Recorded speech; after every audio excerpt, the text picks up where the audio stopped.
ये सेशन अभी अभी जो खत्म हुआ, हमने फिर देखा कि बहुत हंगामा रहा, वॉकआउट्स हुए और ऑपोजिशन संतुष्ट नहीं है। उन्होंने कहा कि कोई गवर्नमेंट ने अपना जो बिजनेस है, जो बिल है, वो हश हश तरीके से पास कर दिए, कोई डिबेट नहीं हुई, कोई क्वेश्चन आवर नहीं हुआ, कोई जीरो आवर नहीं हुआ। तो किस तरह, आप तो कहते हैं कि सक्सेसफुल हो गया, वो कहते हैं कि फेलियर रहा है। ये जो मानसून सेशन है पार्लियामेंट का, देश के दृष्टि से तो ये सक्सेसफुल है और अपोजिशन का दृष्टि से तो बिल्कुल फेलियर है। और सरकार तो मानता है कि ये बहुत सक्सेस सेशन रहा है। हाँ, चर्चा का दृष्टि से ठीक नहीं रहा, क्योंकि इतना इम्पोर्टेंट बिल्स पास हुए हैं जिसका बरसों पहले इंतज़ार करते थे लोग कि ऐसा बिल कब आएंगे, आखिर लाया। अब बताइए एक चीज़, जो सरकार में रहते हैं वो अपना आप को बचाने के लिए बिल लाते हैं ना, करप्शन में हो या कोई भी चीज़ में। मोदी जी ऐसा प्रधानमंत्री है जो रिकमेंडेशन के विपरीत खुद प्रधानमंत्री को भी उस कैटेगरी में डाल दिया कि अगर प्रधानमंत्री भी कोई भी करप्शन करते हैं तो वो जेल जाना होगा, और जेल जाता है तो पद छोड़ना होगा। ये तो बहुत साफ है। आप सोचिए, chief minister, prime minister, union minister, कोई भी पद हो, कानून से ऊपर तो नहीं हो सकते। तो फिर इसमें ऑपोजिशन को आपत्ति ही क्या है? देश स्वागत कर रहे हैं कि इतना क्रांतिकारी बिल लाए हैं। प्रधानमंत्री जी ने सारा कैबिनेट को बताया कि देखिए, रिकमेंडेशन में तो प्राइम मिनिस्टर को इस प्रोविज़न से बाहर रखा जाए, लेकिन प्रधानमंत्री नहीं माने। मोदी जी कहा कि नहीं, प्रधानमंत्री को एक्सेप्शन क्यों मिलना चाहिए? प्रधानमंत्री भी एक नागरिक है, वो कोई अलग से उसको प्रोटेक्शन या उसको स्तर नहीं होना चाहिए, जैसे बाकी है वैसे प्रधानमंत्री। तो इतना अच्छा बिल है। दूसरा, आज तो प्रधानमंत्री, ज़्यादातर मुख्यमंत्री तो हमारे लोग हैं, तो अगर हमारे लोग गलती करेंगे तो वो तो पद छोड़ना होगा। नैतिकता का भी कोई चीज़ होता है कि नहीं?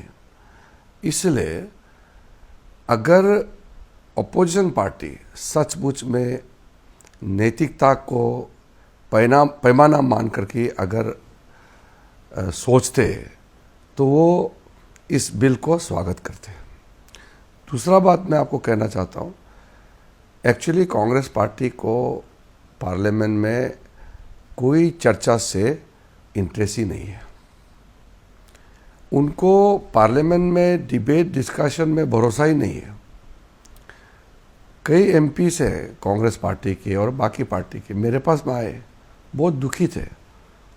कहते हैं कि पहले बार चुन के आए हैं, पार्लियामेंट चलता नहीं है, भाषण देने का मौका मिलता नहीं है, अपना कॉन्स्टिट्यूंसी का बात रखने का मौका नहीं मिलता है। तो मैं कहता हूं कि राहुल गांधी और कुछ विपक्ष के लोगों को बोलिए कि उनके वजह से अगर पार्लियामेंट नहीं चलता है तो नुकसान ऑपोजिशन एमपीज का होता है। सरकार तो बिल पास कर लेगा, अगर हंगामा होता है तो भी देश हित में हम तो बिल पास कर ही देंगे, लेकिन बिना चर्चा का बिल पास होना ठीक नहीं है। हम मानते हैं कि चर्चा होना चाहिए। तो सरकार तो, मैं आपको एक चीज़ बताता हूँ, जो अधिकारी होते हैं ना, ऑफिसर्स, वो तो पार्लियामेंट नहीं चलने से तो वो आराम है, उनको जवाब देने के लिए तैयारी नहीं करना पड़ता है। उनका रात रात जाग करके सारा वो क्वेश्चंस का, ब्रीफिंग्स का नोट तैयारी नहीं करना पड़ता है। नुकसान किसका है? सवाल पूछने वालों का। पार्लियामेंट्री डेमोक्रेसी में एक चीज आप सोच लीजिए, पार्लियामेंट ऑपोजिशन का होता है, क्योंकि सरकार को जवाब देना है, सवाल करने वाला ऑपोजिशन है। सवाल करने वाला ही भाग जाते हैं तो सरकार क्या करेगा?